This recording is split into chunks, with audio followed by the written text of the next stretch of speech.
बिस्मिल्लाहिर्रहमानिर्रहीम। अस्सलामुअलैकुम दोस्तों, सही बुखारी शरीफ की हदीस है। रिसालत माब सल्लल्लाहु अलैहि वसल्लम ने फरमाया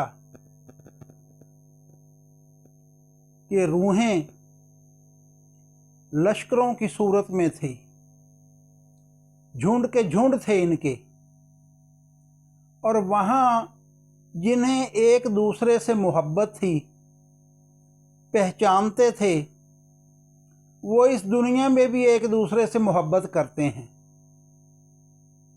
और जो वहाँ पे गैर थे वो यहाँ भी इख्तलाफ रखते हैं। बाज़ मर्तबा सूरत हाल ऐसी होती है कि आप किसी शख्स को देखते हैं तो ख़ुद से सवाल जवाब करने शुरू कर देते हैं कि यार मैंने इसे कहीं देखा है।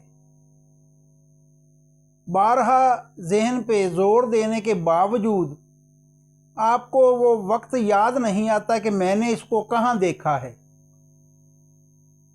शनासाई सी सूरत लगती है मगर उससे पहले कभी मुलाकात भी नहीं हुई, सोचने पे ज़ोर देने पे भी याद नहीं आती। तो साबित होता है कि वहाँ जिसको सिर्फ आपने देखा है, यहाँ पर भी आपने उसको देख लिया है और याद नहीं आ रहा कि कहाँ देखा था।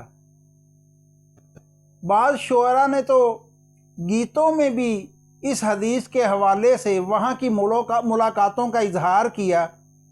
जैसे एक फ़िल्मों के शायर थे अहमद राही, जिन्होंने फ़िल्म हीर रांझा के बेशतर गीत लिखे।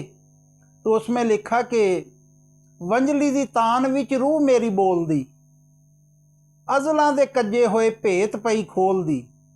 कि जो वहाँ हम एक दूसरे से शनासा थे, आज ये तान हमें बावर करा रही है कि हमारा मेल आज का नहीं है, अज़ल से ही हम एक दूसरे के शनासा हैं।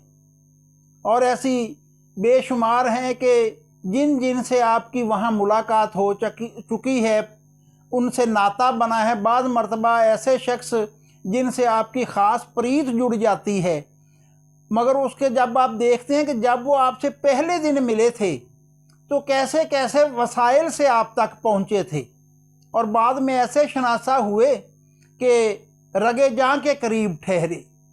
ये सब शनासाई वही है जो रिसालत माब सल्लल्लाहु अलैहि वसल्लम ने सही बुखारी शरीफ के हदीस में हम पे अय्यां की। जज़ाकल्लाह खैरा। सलामत रहें। चैनल को लाइक कर दीजिए, सब्सक्राइब कर दीजिए और बेल आइकन के बटन को भी प्रेस कर दीजिए ताकि हर आने वाली नई वीडियो आप तक आसानी से पहुंचती रहे।